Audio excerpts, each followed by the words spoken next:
جو آپ کا سوال کا دوسرا حصہ تھا کہ کس حصے کا کیا جا سکتا ہے, تو سیٹ اسکین بھی سر سے لے کے پاؤں تک جسم کے کسی بھی حصے کا کیا جا سکتا ہے. جو عام روٹین میں جو سب سے زیادہ سیٹ اسکین ہو رہے ہوتے ہیں اس میں دماغ کا سیٹ اسکین ہے, اس میں چھاتی کا ہے جس میں پھیپھڑوں کا معائنہ کیا جاتا ہے, اسی طرح پیٹ کا سیٹ اسکین. یہ 3 سیٹ اسکین ہیں جو کسی بھی ریڈیالوجی ڈپارٹمنٹ میں سب سے زیادہ ہو رہے ہوتے ہیں. ٹھیک. اچھا, تو ڈاکٹر صاحب جیسے بھی آپ بتا رہے ہیں کہ یہ بھی ایک ایکس رے کی ہی فارم ہے, تو ایکس رے کی طرف کیوں نہیں موو کر سکتے؟ ہمیں سی ٹی اسکین کی ضرورت کب پڑتی ہے؟ کس اسپیسیفک پوائنٹ پہ جا کے ہمیں پتا ہوتا ہے کہ ہاں جی اب یہاں پہ ایکس رے نہیں کروانا, یہاں سی ٹی اسکین کروانا پڑے گا؟ جو ایک روٹین ہے عام, جو بھی ڈاکٹر ہے وہ ہمیشہ پہلے ایکس رے کرواتا ہے. ٹھیک. اگر تو ایکس رے میں جو بھی اس کو انفارمیشن چاہیے وہ مل جاتی ہے تو وہ پھر آگے سیٹ اسکین پہ نہیں جائے گا.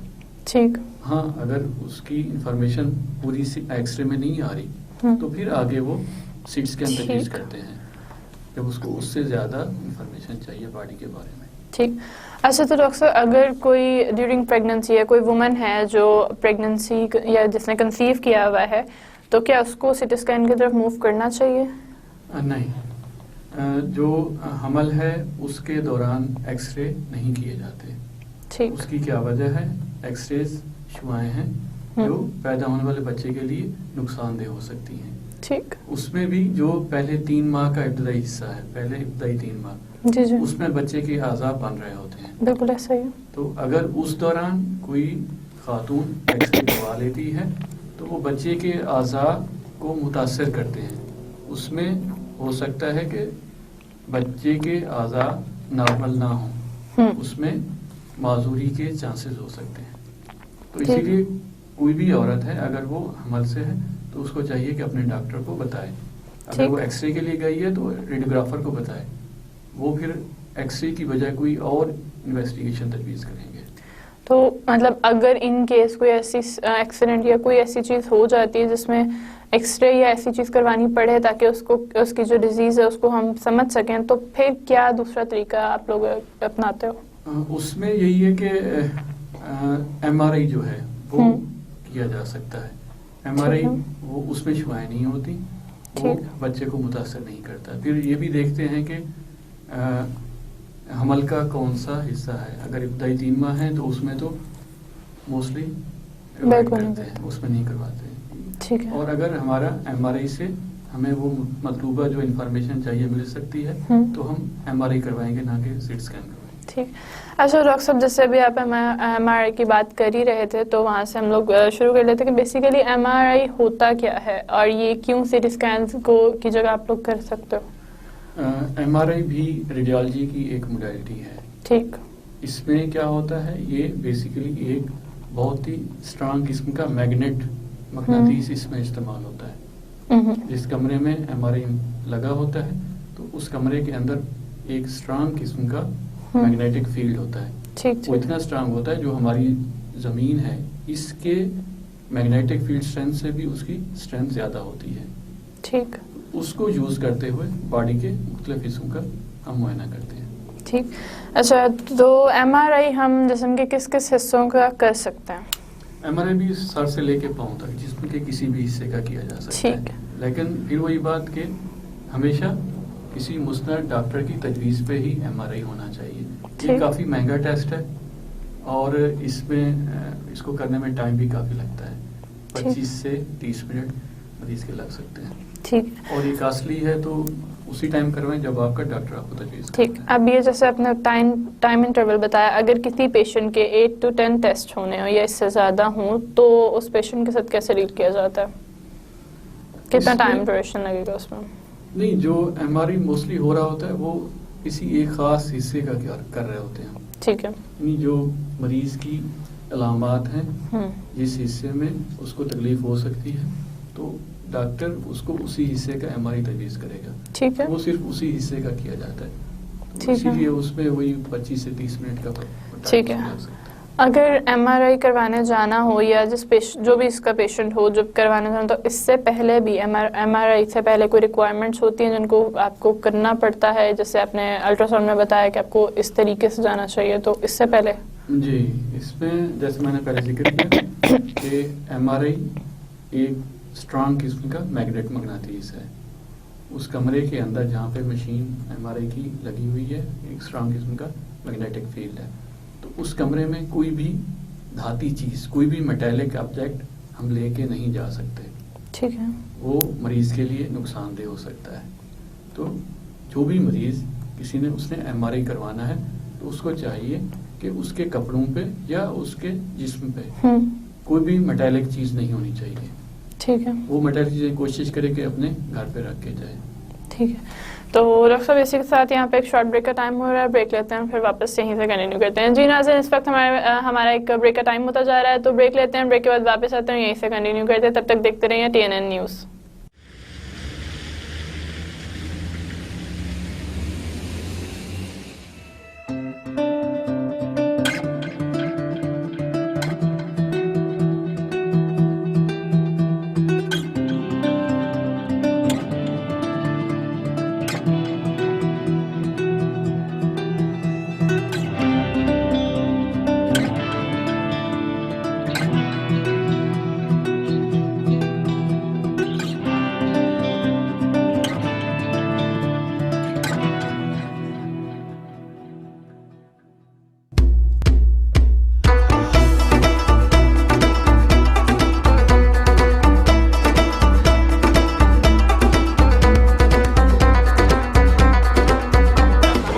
صاحب، ہمارے چیئرمین طاہر احمد صاحب ہمارے بیچ میں بیٹھے ہوئے. سب سے پہلے تو میں طاہر صاحب کے بارے میں یہ بتانا چاہتا ہوں کہ یہ معیار پہ کمپرومائز نہیں کرتے. ہم جو بھی اس میں لکھ کے آپ کو دے رہے ہیں وہ انشاءاللہ تعالی ہم پرووائڈ کریں. یہ ہماری ذمہ داری ہے اور اس میں کوئی بھی کسی بھی قسم کی نہ تاخیر ہوگی. جو ہم ٹائم دیں گے، ہم ڈیفینس ویو ہاؤسنگ اسکیم میں مسجد دے رہے ہیں، بجلی دے رہے ہیں، جدید ترین واٹر فلٹریشن پلانٹ دے رہے ہیں، کنکریٹ باؤنڈری وال دے رہے ہیں، سیکیورٹی کیمرے دے رہے ہیں، gym, child exercise parks, road signs, hospital, sewerage.